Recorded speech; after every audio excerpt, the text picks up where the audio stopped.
Azərbaycanda 2026-cı ilin yanvar ayından etibarən bütün növ əmək pensiyalarının indeksləşdirilərək artırılması planlaşdırılır.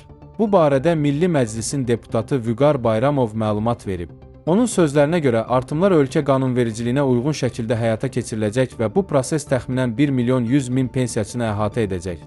Deputat qeyd edib ki, yaşa əlilliyə və ya ailə başçısını itirməyə görə əmək pensiyası alan vətəndaşların gələn ildən etibarən aldıqları pensiya məbləğlərində artımlar olacaq.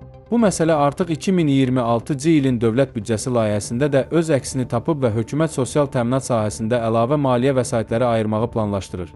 Vüqar Bayramov vurğulayıb ki, növbəti ilin dövlət büdcəsində sosial istiqamətə ayrılan vəsaitlərin payı 40%-dən çox olacaq. Bu isə o deməkdir ki, gələn il sosial müdafiə, sosial təminat və əhalinin rifahının yüksəldilməsi istiqamətində tədbirlər daha da gücləndiriləcək. Onun sözlərinə görə, hökumət sosial islahatları növbəti illərdə də əsas prioritetlərdən biri kimi davam etdirməyi nəzərdə tutur. Deputat həmçinin bildirib ki, əmək haqqı artımları ilə bağlı qərarlar hər zaman prezidentin imzaladığı sərəncamlarla həyata keçirilir və bu istiqamətdə mütəmadi addımlar atılır. Bundan əlavə Bayramov diqqətə çatdırıb ki, 2026-cı ilin dövlət büdcəsində qeyri-neft sektorunun payı 58% təşkil edəcək.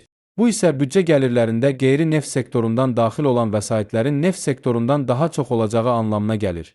Onun sözlərinə görə bu göstərici Azərbaycanın iqtisadiyyatının şaxələnməsi və dayanıqlı inkişafı istiqamətində mühüm addımdır. Deputat yekunda vurğulayıb ki, dövlət büdcəsinin sosial yönümlü mahiyyəti qorunacaq və əhalinin sosial müdafiəsi növbəti illərdə də dövlət siyasətinin əsas istiqamətlərindən biri olaraq qalacaq.